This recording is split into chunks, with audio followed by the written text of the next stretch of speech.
What's going on, everybody? It is Jamie and welcome to the channel Thrift on Fire. Today we're going to be doing a what sold video, but before we get into what sold, I really just want to wish everybody happy holidays. You know, Christmas is just around the corner, but whatever you're celebrating, I hope you really have a great time with your family. But with all that being said, let's get into what sold.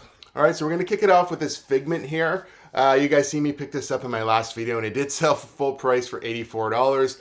I didn't actually even clean it up at all. I just listed it the way that it was and it sold pretty quickly. I'm gonna say within a day or so, and it sold to a somebody on eBay who's a Figment fan, and that's all they do. They collect Figment characters. So it's kind of interesting. They didn't reach out to me or anything. I just kind of looked at their account, and it's like a Figment fanboy, and it actually states on their account, their eBay account, that they just collect all Figments from all different time periods. So it's kind of cool. You know, I just took some pretty basic pictures of them. And like I said, I just picked them up at Goodwill for like, you know, I think it was less than $4. It was $3.49 or whatever plush are in the Tillsonburg store anyway. Most of them are right around $3.40. Yeah, so that's a little bit of stain on his bottom there, and you know, it's got the Disneyland tag, Disney World tag. Yeah, so I guess if you see Figment out there, pick them up. You know, there's all different time periods. I'm not really sure. I kind of feel like this one maybe was early 2090s. I didn't really put anything on there besides vintage. I know that it's old based off of the tag and the eyes. The exact date, I'm not really sure, but I was pretty happy with this one. It sold super fast. I didn't think it would sell this quick. To completely be honest, definitely not this quick. So happy to get the quick sale. I did think it would sell for good money. 84 bucks, pretty happy with that overall. Next up, we have a US Poshmark sale. Now this sold in 5 minutes. I literally just listed this morning. I picked it up yesterday for $16, I think, at Value Village in London. If it was an extra large, I really wanted to keep this for myself. It fit me, but like even if I lost a little bit of weight, a large really doesn't fit me that well. Just my shoulders are broad, and yeah. So originally I was hoping this was going to fit me. It didn't. I see them listed for all over the place. In price wise, I think on eBay and Poshmark Canada, I had them at like $155. So $145 US, pretty decent. I haven't really looked up how much that's worth yet, so I'll throw it up in Canadian funds right now. I imagine it's pretty decent. Obviously, there's fees and everything like that. Poshmark, buyer's going to pay shipping, so I don't have to worry about shipping on this one. But this is the North Face 700. So if you look at them here, so we have the front and the back. Right here, this is a puffer down jacket, so it's goose filled, I think, 70% goose filled or goose down or something like that. It does say on the tag if we take a look.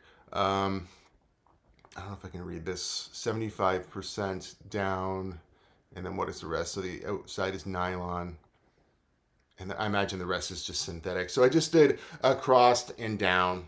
And like I said, this one didn't need much. It needed to be priced right. It needed to have some nice pictures, and it sold in 5 minutes on Poshmark.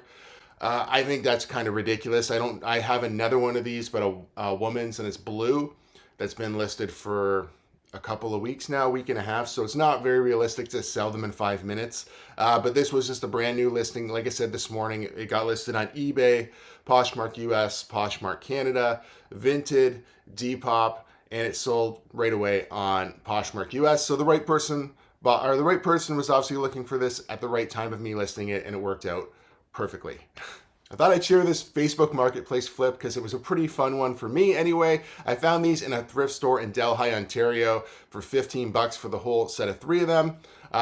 Took a picture in their parking lot, got them listed right away because the window of Christmas stuff is closing for sure. So 15 bucks, I'm like, I'm just going to make a few bucks here. I'm not looking for the moon or anything like that, just a best offer. So as you can see, I listed it up here. It says blow mold Santa, Santa and candlesticks, best offer $1. Got a bunch of different offers come in, and then somebody I knew said, hey, my buddy's looking for these. What did you do? I forget what he offered me. It was pretty low. I think I said something like $70. He said, would you do 60?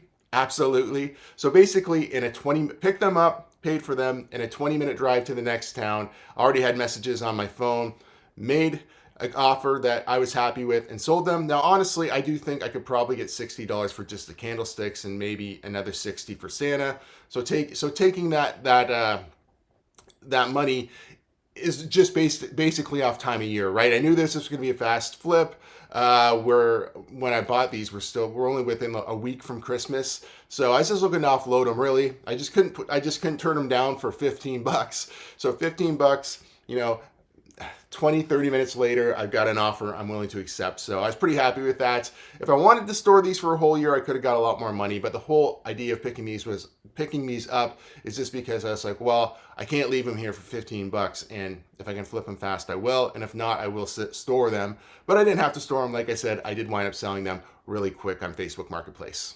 Next up, I accepted a best offer on this pair of Keens, and we are close to Christmas, so you wouldn't think there'd be a lot of people looking for these type of kind of summery type shoes, but not everybody is in a situation like us here in Canada. There's some places where it's warm, or somebody might be going on vacation, or maybe they're just buying them for future use. Doesn't really matter, but these ones were super clean.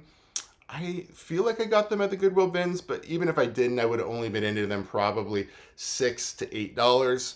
And if they came from the bins, probably $1 or $2. These ones were really clean. I didn't really have to do too much. I scrubbed the bottom with a brush to get them as clean as I could.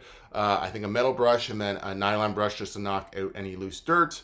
And they really didn't need much more than that. And like I said, I did take a best offer of $35.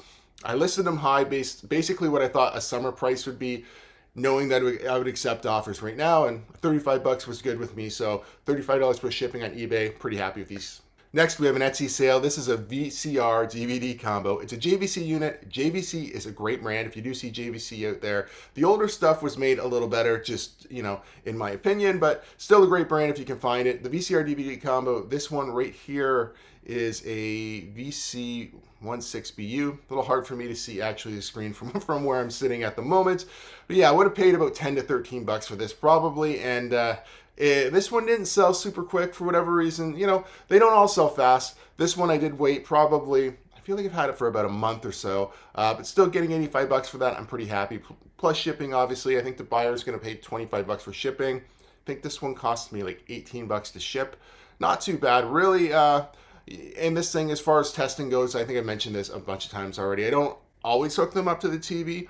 As long as it plays, rewinds, fast forwards, and ejects the tape, I'm usually happy. If I can throw a disc in there and I can see that it's playing on the screen, on the little digital screen, I'm usually happy with that. Sometimes I'll go a little further if it looks like an older machine, or looks like there could be some damage to something. I will hook it up to a TV and test every single function, but I don't think it's always necessary. That's something you can kind of figure out for yourself. If you're going to sell stuff like this, what you feel comfortable with. I've had very few return that were broken, so it's not something I'm super worried about. I feel like what I'm doing is good enough, and could I do more? Sure. If you want to do more, definitely do more. I think you should run your business any way you want to, but for me, really happy with this sale, and I'll continue to pick these things up going into the next year. Next, I sold this Sunburst Xbox 360 Guitar Hero wireless guitar. Now, this particular one has no battery back. I don't think I talked about it on the channel, but on my Instagram a couple weeks back, I posted that I found, I think, 4 different Guitar Hero guitars. So none of them had battery backs, but they all did work. This one here, if I can show you the back of the guitar, you can see it does not have the little battery back on the door, but the guitar is completely functional. It is pretty heavily covered. It is a red octane as well. It is pretty heavy covered in stickers, but that doesn't really affect it too much. I had a bunch of people reach out and say, hey, is there anything wrong with the guitar? And I just kept saying, it's guitar only. There's no straps. There's no cables. It is missing the battery back. It turns on, and I did get it connected to an Xbox 360, and it did work, but it's just the guitar without the battery back. I've had a lot of conversations like that, and they ended sort of right there. But this person, we had that conversation, and they said, excellent, I'll buy it right away. So they bought it $74.94. I think I paid, they were all priced slightly different that day, but I think between $4 and $6 for all of them. I think there was two of these red octane ones, and then 2 of the Kramer ones, I think is what the other ones are. But yeah, I've already sold this one, and I think I still have 3 more to sell. So they will sell eventually. These Guitar Hero guitars are always desirable. There are people out there still looking for them. The red octane ones seem to do better or sell faster than some of the other ones. The Kramer ones, I know I will sell as well, but I'll sit on those ones a little longer. But if you do see the red octane ones out there, definitely look them up because they're still pretty valuable. Next, we had a vintage sale. Now, you guys see me pick these up a few weeks ago on a video, and I think I paid about $8 to $9 for them roughly. These are the Air Max 95s. These are the ones that I mentioned maybe had a little bit of different condition on the toe. If we take a look here, this is the better one, and this one has like it's just a little more flaked off, a little bit more worn. You can see it here as well. So I did take good pictures of that. I mentioned it in the listing and still got $75.85. This was listed a little bit higher on eBay and Poshmark, but on Vinted, I'm actually going to receive the $75.85 into my account. All the fees and everything are basically on the buyers portion of the buy, and for me selling the item, I actually, whatever you, so if you sell it for $20, I get $20 from my account essentially. So I sold it for $75.85. That's what will clear my account. Next, we have another eBay sale. I sold this vintage 90s Harley-Davidson shirt on eBay. I did accept the best offer of $65. You can see I had listed for $88.97. It was sort of different prices all around. I think on Etsy, I had it listed a little higher than that yet. And then I think potentially on Poshmark, maybe a little bit less. And it did eventually, you know, I did eventually take a best offer of $65, which I still think is pretty good. I picked this up at Goodwill in Tillsonburg, so it would have been probably about $4 in change. So like I think it's like $4.85 or something now. They always just adjust their prices just slightly in that store. But yeah, this one's Reno, I think, Nevada. Pretty good condition. It's a little bit of, it's on the Hanes Beefy, which is also a good plus. But I think if we do look at the graphic, there's a little bit of cracking and stuff in it, but it's still really nice and nice enough to get $65, obviously. So pretty happy with this one. I've had it for a while. With some of these ones, you're looking for the right buyer. Being that it's size medium also hurts it a little bit. But for the most part, you know, if you can find these large and extra large or the bigger sizes, they will sell for better money faster. But, you know, I'm still happy to hang on to this one for a little while and sell it for $65, you know, on eBay. Next up, we sold this vintage CCM jersey. This is a Tampa Bay Lightning NHL 90s jersey. It is a size medium, so could be a better size. You know, large, extra large tends to sell better. But I got a $70 offer on this and decided to take it. I've had it for about, I think, a couple weeks, maybe 2-3 weeks, something like that. I picked up a couple jerseys at the same time. It was this one and a Red Wings one, I think, for $14 a piece at Onward Thrift. So I'm not into it a lot of money. You know, I usually will pay up to $20 for most jerseys, depending, but you know, $14 is right in my price range here. As you can see on the back, it's just a blank jersey. It's got a few little imperfections or stains in it. Just took some pictures of those so that the person was aware that it wasn't like perfect. And it does say in the description that as well. Still got the little CCM patch on the back. It's got the shoulder patches, obviously, like all the jerseys did back in the day and still do now, I believe. And yeah, some measurements. So, you know, 14 into 70, pretty decent. These jerseys can go for more money if it basically has like a popular player's name on the back or it's a limited edition one. But any CCM jersey from the 90s, probably going to do pretty good. Really, and as far as these things go, I would continue to pick them up into the next year. I can't see them really losing any value. They're probably going to gain more value over time. So if you do see jerseys out there, old hockey jerseys, old baseball jerseys, old basketball jerseys, definitely consider picking them up and seeing what they could be worth. Next up, I sold a couple lots here. So we have a lot of 7 of these different fish decals. We have a lot of 3 of, I think there's deer and an elk and a moose in this one, and then a lot of 4 of these different birds. You can see all of them are crossed out because the same person bought them and we made me an offer. Altogether, it wound up being $165 plus shipping. I was more than happy with that because I picked them all up at the same time at Value Village for something like $5 or less. It was pretty cheap. They were like sort of like in the scrapbooking area. My wife actually pointed them out to me. I kind of looked. I'm like, I don't know. They're only worth like $10 to $18 a piece, and there might be a pain to ship. And then we started talking. I'm like, you know what? I could just lot them up and sell them like that. So I decided to pick them up. Happy I did now. Obviously, they're sold. I did have one other one that was a scuba diver. I think maybe, I don't know if I showed it on the channel, but I don't know if it sold on Etsy or eBay. I'd have to go back and take a look.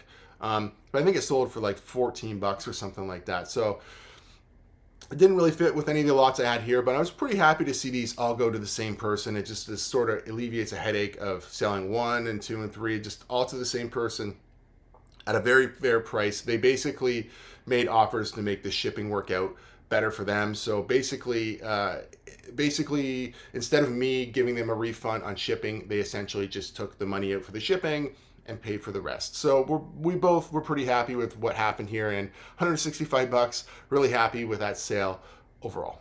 All right, thank you guys so much for watching. If you like videos like this, please give it a thumbs up. If you're not subscribed to the channel, please consider subscribing for more content. Till next time, take care, stay safe. We'll see you soon. Bye-bye.